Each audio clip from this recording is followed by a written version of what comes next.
怪怪的东西。はい。もう早速。意外見つかっちゃいました。前面出现了，出现了。もう早速戦っていきましょう。はい、今回、敵に見つかってしまったんですが、見つからずにこっそり近づいてですね、遠くから倒すみたいな、こともできるゲームです。然后这次呢，就可以我们就可以偷偷看到敌人，就可以偷偷潜入他的身边，然后用近身攻击去攻击他。ですので、これで今ですね、ルフィの特殊能力を使ってどこに敵がいるのかを、被发现了。まだ見つけた。又出现敌人，那我们刚刚就是用见闻色霸气，就是偷偷的先去观察敌人在哪里，哪些地方有敌人，这样子才能够展开预警那么下一步动作。太多敌人。でもあれですね。被发现，他追你。やっぱりサンディさんはルフィが大好きだから。我是格斗派的。もう格闘派だ。もうまさにルフィですね。是喜欢鲁夫的格斗派。没错。ちょっともう次からはもうサンディさんじゃなくて船長と呼ばせていただこうと思います。那我们下次换一个船长的角色叫 Sandy 好了。船長頑張れ船長。船长加油！已经卖当船长了。実際ですね、今、敵と戦ってるんですけども、どちらかというと、今、ちょっとモードを切り替えてですね、接近戦で、有利な、今、ルフィの形態に変わりました。然后他这个多远的话可以。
doing in there? Get that bloody leak fixed.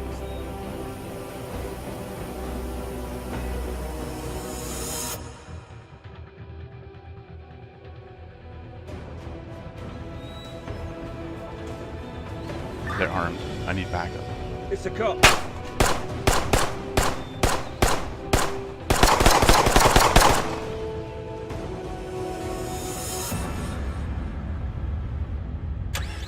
Get out now. I will shoot.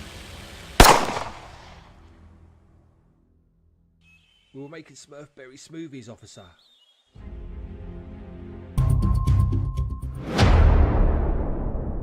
This is Central, attention all units. An individual has just robbed a branch of the Phoenix Bank and was seen speeding towards the Shelley Expressway.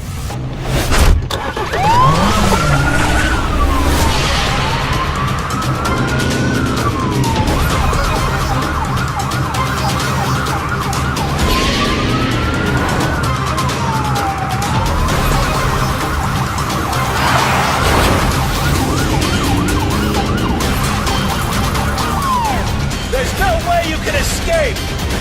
Hands up! Hands where I can see them. Okay, officer, please. Don't make a fuss and get in the back.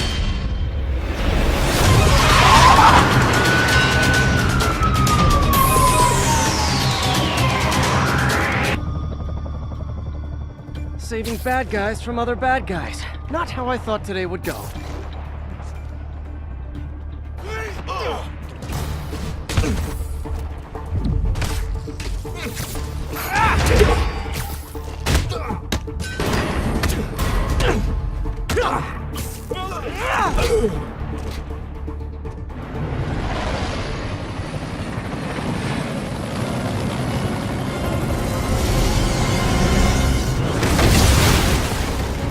Hey, big guy.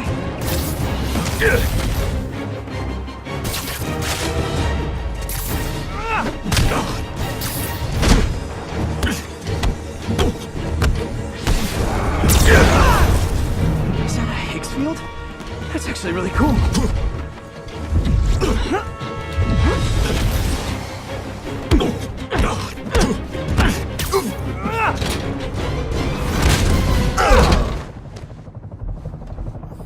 Fisk, your men are safe. Your turn. Who runs the demons?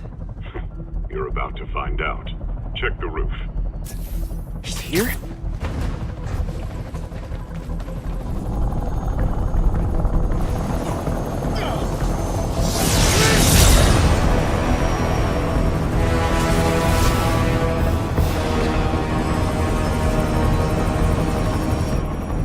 Martin Lee.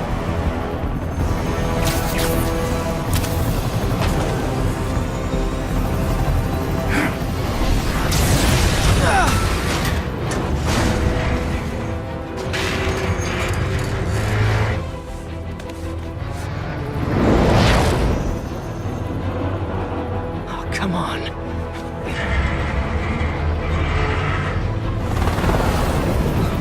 No, no, no, no, no!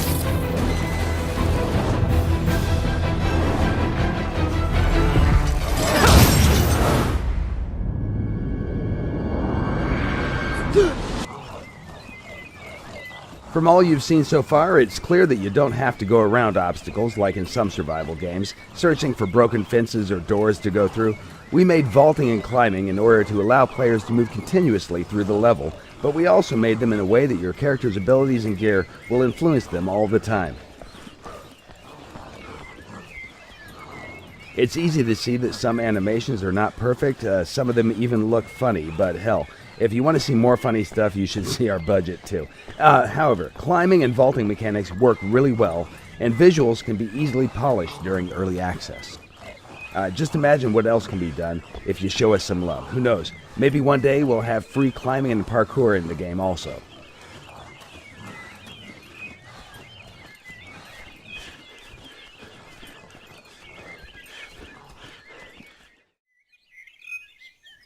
More or less, that was everything we wanted to show you about vaulting and climbing.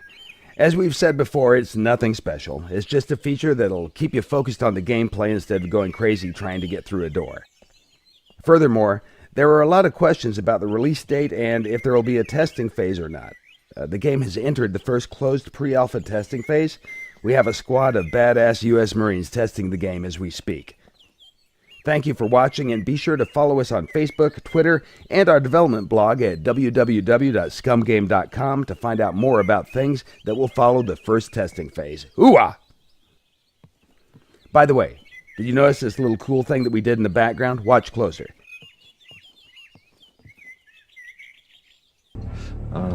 Ils ont tendance à se cacher dans les égouts, dans les grottes.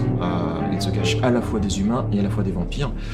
La question de savoir d'où viennent les scales, pourquoi tout à coup ils se mettent à pulluler dans Londres, est-ce que c'est lié à la grippe espagnole ou ce qui semble être la grippe espagnole, ça c'est une question fondamentale à laquelle le joueur va devoir répondre. Alors Empire, il est dans la catégorie de ce qu'on appelle les AA, donc qui sont des jeux avec des budgets moyens.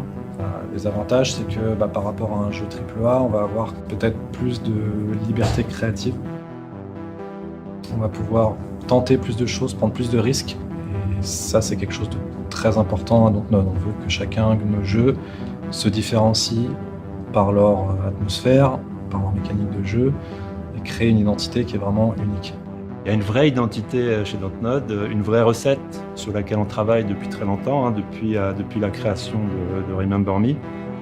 Et c'est pas quelque chose qui est simple à faire. C'est savoir raconter des histoires liées avec un gameplay innovant.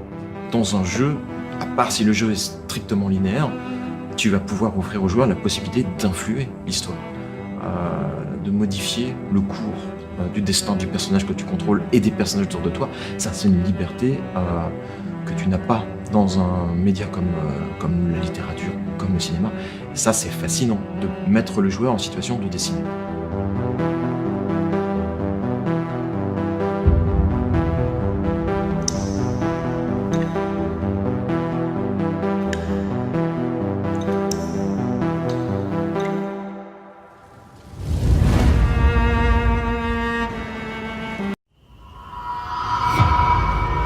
Heretic! God judged you, and I am your executioner. What's that? It comes from the rats. Don't touch it. The Inquisitor will give us a reward if we catch the whole family. Get him up! Get him up!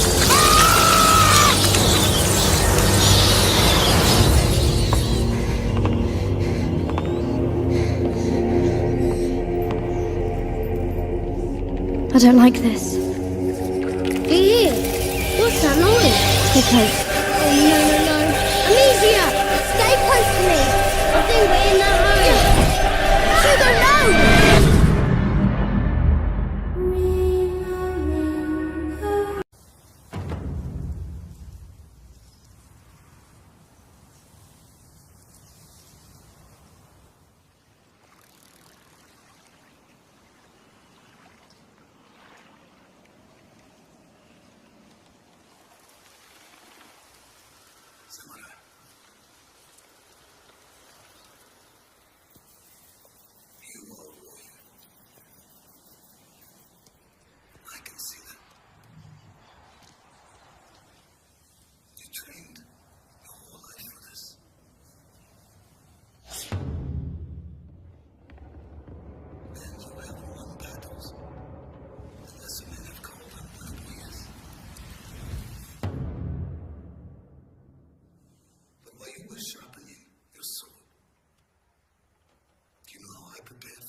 Scavengers is a survival shooter co-opetition where teams of players compete while engaging in PvE combat. It takes place in a not-so-distant future in a winterized world where a cataclysmic event has led to this sort of new ice age, and then you have this mysterious disease that's been spreading through the world, infecting all life across the planet. The challenge that we have as an art team is to define that intersection of beauty and dystopia. And we're trying to have a lot of down moments in the game. We're pacing it like a thriller. We also have AI in an open big world that we have to fight and work together as a team to overcome. So it's a mix between PvP and PvE. To be able to merge these two types of conflict and have them remain in balance with one another is probably our biggest challenge, but it's also the thing that gets me most stoked about the game. We're trying to present a large, rich, open world environment. This is something that we tried to tackle with Warzone and Halo 5, and that mode was really popular and very successful in terms of what it achieved, but we had a lot of limitations that we had to deal with. And so for us with Scavengers, it's really important that we're leveraging a platform called Spatial OS. And what Spatial does is rather than having to deal with the limitations of a single server within which you're having to simulate everything that's taking place within a game session, you're actually able to divide up that game world. So basically you get smarter AI and you can use the environment as a more dynamic playground. What Spatial really gives us the opportunity to do is be able to ultimately push a lot more richness into the world than we were ever capable of doing before.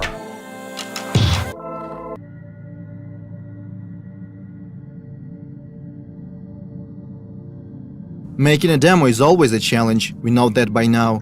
Our goal is to show as much diversity as possible, diversity of our gameplay features and cultural aspects as well. For these purposes, and also to introduce and explain our mechanics, we are creating a completely new quest line. So let's jump back to November when our work began. Our narration team comes up with a story of a missing person. Depends on the kind of job that you're offering. My husband, Harry Evans, has disappeared. It ties together our gameplay features as well as that Lovecraftian lore. At the same time, our concept artists and level modelers start working on the gameplay area. The quest is designed to take the player across different city districts: Rich, Poor, the Harbor Zone and the others. At first, the plan was to put together a small separate map just for GDC, but we quickly realized we didn't want to make something we would never use in the future. So we agreed that the quest should take place in the actual city. The problem is our full map is far from finished. It already has streets and buildings, but is lacking those small details that make a city feel alive. To negate that, we decide to border off the gameplay area and spice it up a little, add points of interest, vehicles, landmarks, and of course our monoliths. So now we have a more or less finished and polished part of the map that we can use in our final product. Things are going smoothly.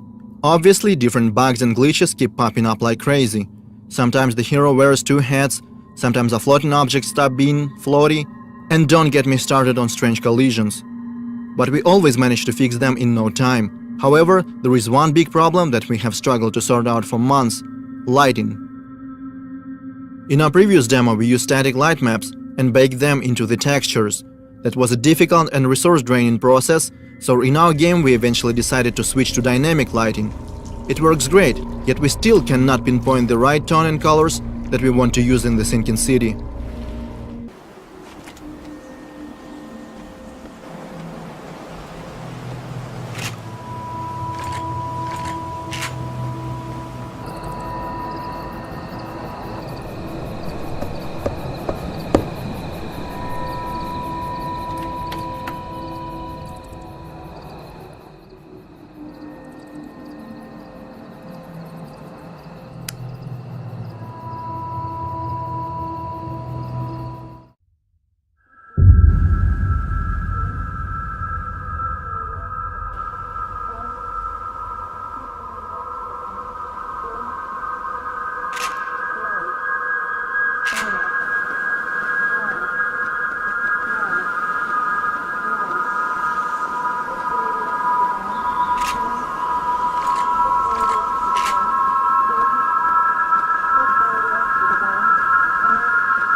We thought the wall would stop them.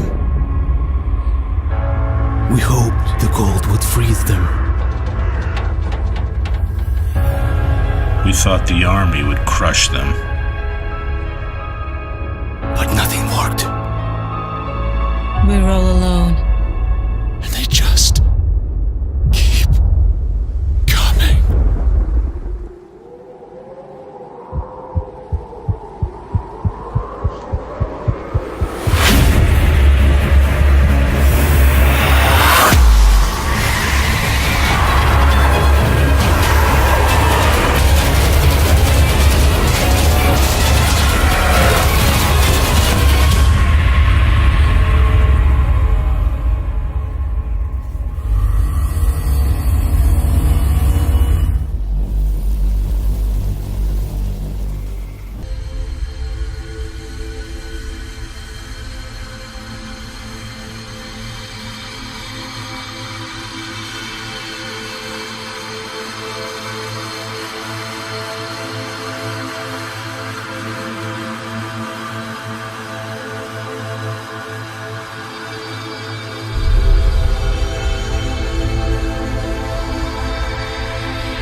look and play how you want. Bam, looking good. Nice, you've got a mortar equipped. Yeah, I got it on the weekend. You lead the way, I'll follow.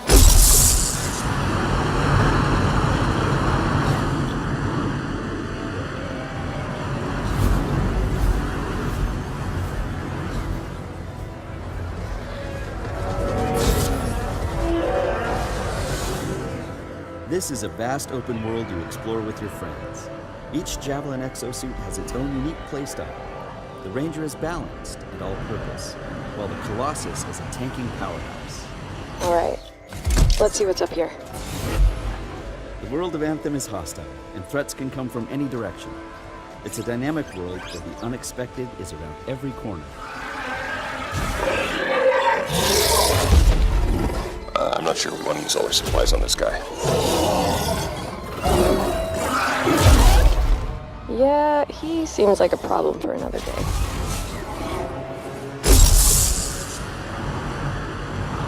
We're getting some fire from up ahead. I'll go low, you flank.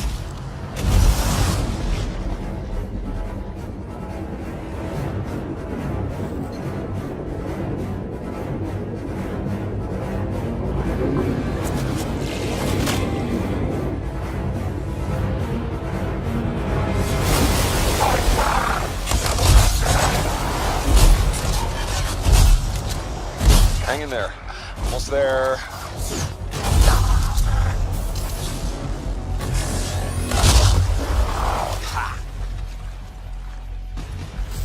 Have you been in there yet? I haven't. We should do that later with Kim.